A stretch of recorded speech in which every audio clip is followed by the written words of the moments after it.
ఓం నమో వెంకటేశాయ. మీ ఇంట్లో చిన్నపిల్లలు ఎవరైనా ఉన్నారా 1 year లోపల? అయితే వాళ్ళకి ఇన్ఫాంట్ దర్శనం సుపథం ద్వారా అయితే దర్శనం కల్పిస్తారండి.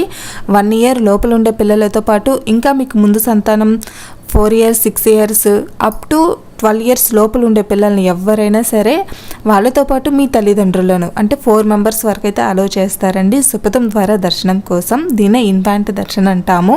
సో ఎలా ఉంటుంది ప్రాసెస్ అంటే మనకు 12 గంటల నుంచి 6 గంటల వరకు అయితే అలో చేస్తారండి దర్శనం కోసం. ఈ సుపథం అనేది మనకు మెయిన్ ఆలయం ఉంది కదా, దాని పక్కనే అయితే ఉంటుందండి. టికెట్స్ ఏం అవసరం లేదు, డైరెక్ట్గా వెళ్ళిపోవచ్చు. ఆధార్ ప్రూఫ్ అయితే తప్పకుండా ఉండాలి, పేరెంట్స్ ఉండాలి, పిల్లలు ఉండాలండి.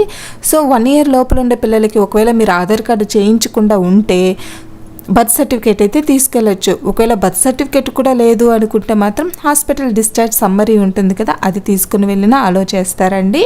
ఎన్నిసార్లు దర్శనం చేసుకోవచ్చు అంటే మంత్లీ వన్స్ 30 రోజులకు ఒకసారి అయితే మీరు స్వామివారిని దర్శనం చేసుకోవచ్చు అండి పిల్లలతో పాటుగా. దీనికి సంబంధించిన పూర్తి ఇన్ఫర్మేషన్ మన ఛానల్లో ఆల్రెడీ వీడియో కూడా ఉంది, ఒకసారి అయితే విజిట్ చేయండి. అలాగే దీనికి అకామిడేషన్ ఎలాగని అడుగుతూ ఉన్నారు. అకామిడేషన్ అయితే మనం ఆఫ్లైన్లోనే తీసుకోవాలండి, ఆన్లైన్లో అయితే ఎక్కడ బుక్ చేసుకోలేము. సిఆర్ఓ ఆఫీస్ దగ్గర తీసుకోవాలి. అలాగే మీరు లగేజెస్, ఫోన్స్, గ్యాడ్జెట్స్ ఎక్కడ ఇవ్వాలి అంటే సుపథం దగ్గర లాకర్స్ అయితే ఉన్నాయండి, అక్కడే ఇవ్వచ్చు.